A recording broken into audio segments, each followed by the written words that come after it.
Unless you've been living under a rock for the past year, you already know what the Switch is. You know that it's Nintendo's new console handheld hybrid, and that it's trying to buck the unfortunate trend that Nintendo has set with flagging sales of each of its successive consoles. The Nintendo Switch is aiming to keep itself in the game and capture its own market by straddling the line of console and handheld. It's also being touted as the pinnacle of Nintendo's 40 years of hardware design. The Nintendo Switch has a storied legacy to live up to, and today we'll be looking at the system with the goal of answering one question. Is the Switch indeed an innovative and successful hybrid console, or will it go down in history forever as Nintendo's Frankenstein? One of many Nintendo Switch's slogan is "Play anytime, anywhere, with anyone," apt given that the new console breaks down the traditional walls of console gaming. Out of the box, the Nintendo Switch can be played in 3 modes: TV, tabletop, and handheld. TV mode entails pretty much exactly what it sounds like. The Switch is inserted into the dock, which connects and outputs to TV like a traditional console. In tabletop mode, the Switch functions like a tablet and can be placed on any surface anywhere.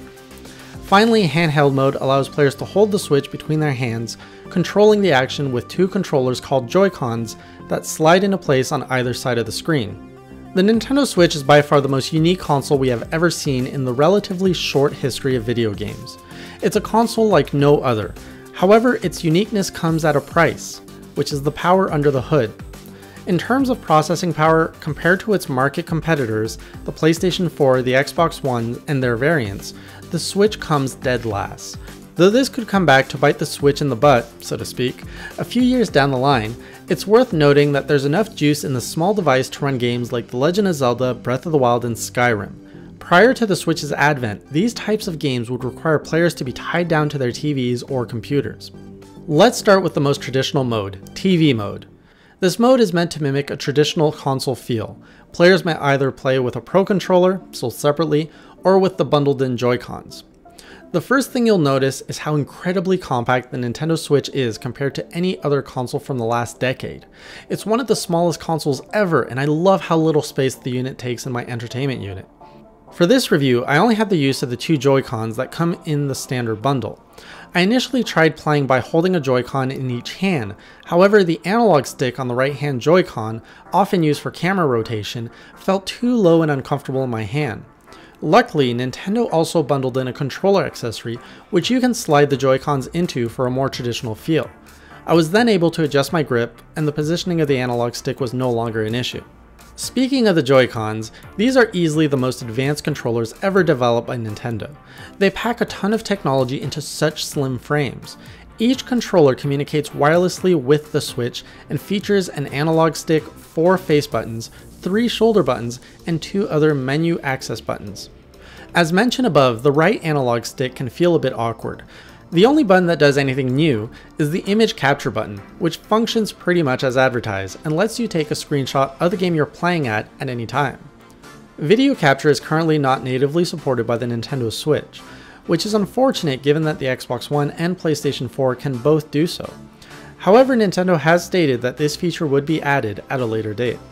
Additionally, the Joy-Cons include an IR motion camera to detect distances and shapes, an NFC reader to scan in your amiibo, and an entirely new feature called HD Rumble. This last feature is novel.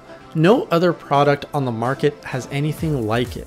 It adds an unprecedented amount of feedback to the controller and gives devs a lot of room for play when it comes to incorporating the feature into their designs. For example, in the game 1-2 Switch, players move the Joy-Con around and try to guess how many imaginary balls are inside the controller. It's incredibly hard to describe how accurate and amazing this feels to someone who hasn't yet experienced it. It's like trying to explain color to a blind person. Aside the technological brilliance and the awkward right analog stick, the Joy-Cons feel surprisingly comfortable despite their small size. They're super light and can be held in a few different configurations. Some games will require players to hold the controller sideways with both hands, while others will require players to hold them vertically, similar to a Wiimote. In both configurations, the controllers felt natural and comfortable. For those who might find the Joy-Cons too small, the Switch comes with 2 wrist straps meant to slide onto the Joy-Con rails and provide a bit more thickness and comfort. The Joy-Cons really shine in tabletop mode, or anywhere that you have a second player with you really. Thanks to their symmetric design, the Joy-Cons offer two-player local co-op right out of the box, something not seen in decades. This is by far one of my favorite features of the Switch, and something Nintendo seems to be banking on to differentiate themselves from the competition. This is where the Switch's innovation becomes apparent. If you have a friend or family member who wants to play with you, they'll be able to join in most games just by grabbing one of the Joy-Cons. Same goes if you're out of your home and meet someone you want to play with. Just pop the kickstand, set the Switch on a table, grab one Joy-Con each, and get to playing. Tabletop mode isn't just for multiplayer either. It's a great way for single-player gamers to take their games with them on road trips, in transit, or to work. In tabletop mode, games run at a lower resolution than in TV mode, 720p compared to 1080p. This, however, is a non-issue, as 720p resolution on a 6.2-inch screen is more than enough to make any game pop. Also worth noting is the Nintendo Switch's screen comes with a multi-touch display, offering all of the touchscreen functionality found in standard tablets and phones. One small downside present with the Switch in tabletop mode is that the kickstand isn't adjustable. This means that the viewing angle might not always be ideal, and you'll have to get creative in how you set up the Switch. Some games were also clearly designed with a large TV in mind, so they might feel too zoomed out in tabletop mode. Speaking of the kickstand, it was definitely designed with clumsy gamers in mind. The kickstand can be snapped off if enough force is applied, something that might make your heart sink the first time it happens. Luckily, reattaching the kickstand is as easy as snapping it back into place. Out of the three modes, tabletop was my least favorite to play solo, simply because I'd rather just play in handheld mode. Handheld mode offers a similar game experience to playing on the PlayStation Vita or any other classic single-screen handheld. With Joy-Cons attached, the Switch is quite comfortable to hold and comparable in weight to the Nintendo 3DS XL, while offering far more controls. While it is longer in size than the 3DS XL, I definitely prefer playing on the Switch. If you are planning on taking the Switch on the go a lot, I highly recommend investing in a protective case of some kind, as its screen is vulnerable without one. I didn't test to see how hard it was to scratch the screen, but it feels pretty much like any other tablet or smartphone, so be forewarned. Getting back to the more hardware-related discussion, the Nintendo Switch leaves behind the optical disc medium in favor of small carts. This makes taking your physical games with you far easier, and as a bonus, they're more durable against the elements. However, their downside is that the carts may not provide as much storage as an Xbox One or PlayStation 4 disc. Hopefully, as time goes on, the manufacturing cost drops, allowing Nintendo to increase their memory size. For players who prefer digital game collections, the Switch only comes with a measly 32GB of internal memory. Anyone going strictly digital will likely run out of space quickly. A single game can currently demand from anywhere between 1GB to 32GB, and might necessitate investment into a micro SD card. Regarding the user interface, the Nintendo Switch has the simplest design when compared to both its own predecessors and its competitors. The main menu currently features your game library front and center, with all other details tucked away to the edges of the screen. From the main menu, you can select which accounts to use and your game, as well as access Nintendo News, the eShop, screen captures, and controller and system configurations. Everything is clean, simple, and intuitive. In terms of user interface design, we're currently limited to just two, which is either a white or black background. I love the simplicity of design the Switch offers and can confidently say it's the best user interface of any modern console.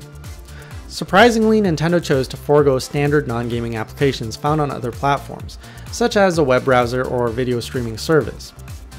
This might seem disappointing at first, but truthfully, I've never even used a console browser before, and I have half a dozen other devices that can already stream video.